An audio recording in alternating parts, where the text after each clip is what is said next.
حضرت فضیل بن عیاض رحمۃ اللہ تعالی علیہ آپ فرماتے ہیں آپ کی زندگی بڑی انوکھی ہے۔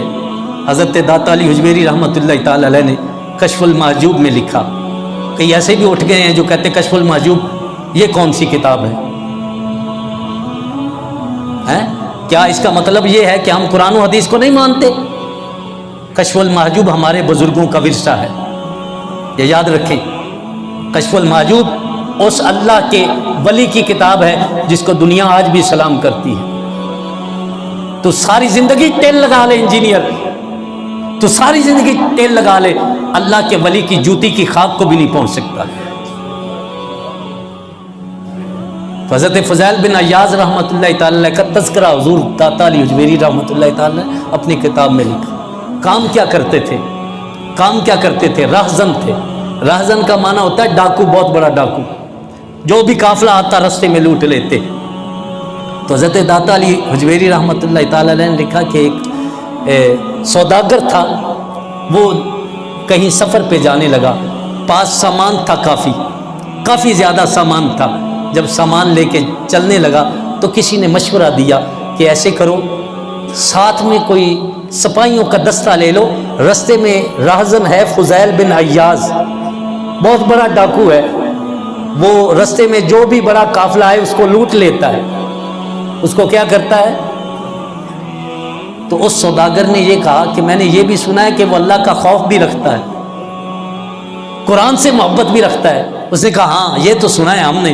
اس نے کہا پھر کسی سپاہیوں کے دستے کی ضرورت نہیں، ایک قاری قرآن کو اجرت دے کر اونٹ پر بٹھا دیا، کہا تیرا کام ہے سارے راستے قرآن کی تلاوت کرتے جاؤ، سارے راستے قرآن کی تلاوت کرتا جا رہا ہے، قرآن کی تلاوت ہو رہی ہے۔ عین وہ مقام جہاں حضرت فضیل بن عیاض رحمۃ اللہ تعالی علیہ چھپے ہوئے تھے، قافلہ لوٹنے کے انتظار میں تھے کہ قافلہ آ رہا ہے، اس کو لوٹا جائے گا، عین اسی موقع پر قرآن کی یہ آیت جس کا ترجمہ لم یان للذین ان تخشع قلوبہم لذکر اللہ، کیا ابھی وہ وقت نہیں آیا ہے ایمان والو کہ تمہارے دل اللہ کے خوف سے اس کی طرف پہنچ جائیں، ڈر جائیں اس کی بارگاہ میں، اس کے ہو جائیں۔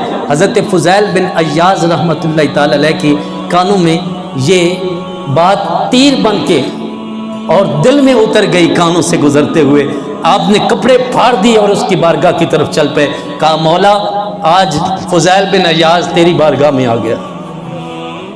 یہ اللہ کے برگزیدہ ولیوں کی۔ اور اگلی بات پھر اور بھی بزرگوں نے لکھی کہ توبہ کرنے کے بعد، یہ بات یاد رکھیں، آج تو ہم نے توبہ کو مذاق بنا لیا نا، توبہ کرنے کے بعد دوسرا کام پتہ کیا ہوتا ہے؟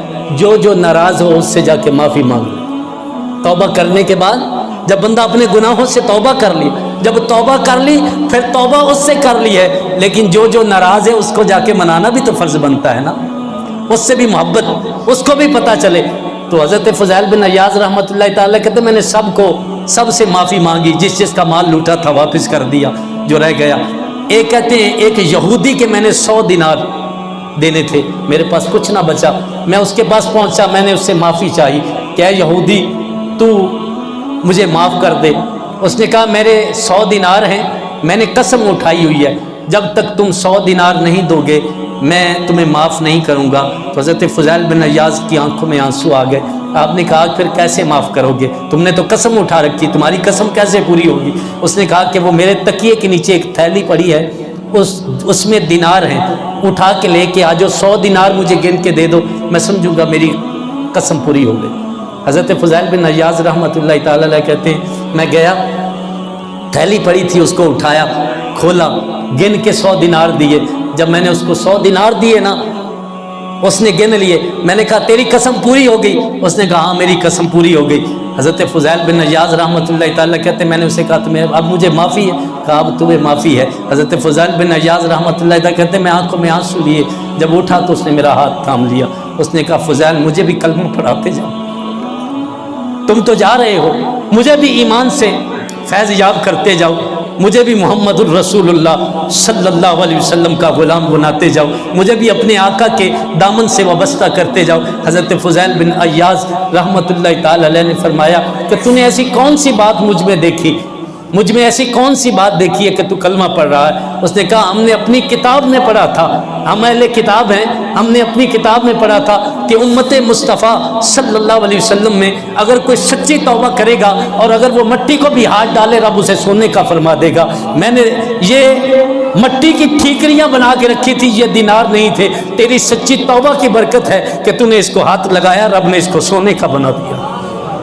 تو انسان زندگی میں ماہ رمضان آ رہا ہے، بابرکت گھڑیاں ہیں، میں اپنے اختتام کی طرف پہنچ رہا ہوں کہ یہ جو بابرکت گھڑیاں آ رہی ہیں ماہ رمضان، جس کا استقبال میں اور آپ کرنے کی کوشش کریں، اس میں اپنے ارد گرد ہمسائیگی کا بھی خیال رکھیں، قناعت کی چادر اوڑھنے والوں کا بھی خیال رکھیں، اور اپنے دوست احباب اور اپنے رشتہ داروں کا بھی خیال رکھیں۔ ایسا نہ ہو کہ ہم روزے رکھتے رہیں اور کوئی رشتہ دار ہم سے ناراض بیٹھا ہو، ہمارے روزوں کا کیا فائدہ ہوگا؟ ہماری ذمہ داریاں ہیں، ہم اپنے ارد گرد کا خیال رکھیں۔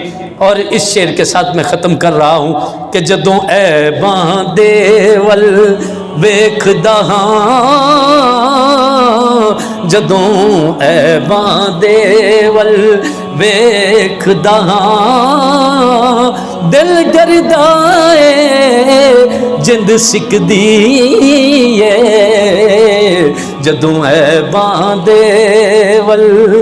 انسان اپنی بقیہ جو ماضی میں غلطیاں کوتاہیاں ہو گئی ہیں اس کی طرف دیکھے اور دوسروں کے عیب تلاش نہ کرے۔ میرے اور آپ کے کریم آقا علیہ الصلوۃ والسلام کا فرمان ہے، فرمایا جو دوسروں کے عیبوں پہ پردے ڈالتا ہے رب قیامت کے دن اس کے عیبوں پہ پردے ڈالتا ہے۔ جدوں عیباں دے ول ویکھدا ہاں، دل ڈردا اے جند سکدی اے، میرے عملاں تے گل نہیں مکدی، میرے عملاں تے گل نہیں مکدی، گل تیرے کرم تے مکدی اے، میرے عملاں تے گلی نہیں مکدی، گل تیرے کرم تے مکدی ہے۔ اللہ تعالیٰ مجھے اور آپ کو عمل کی توفیق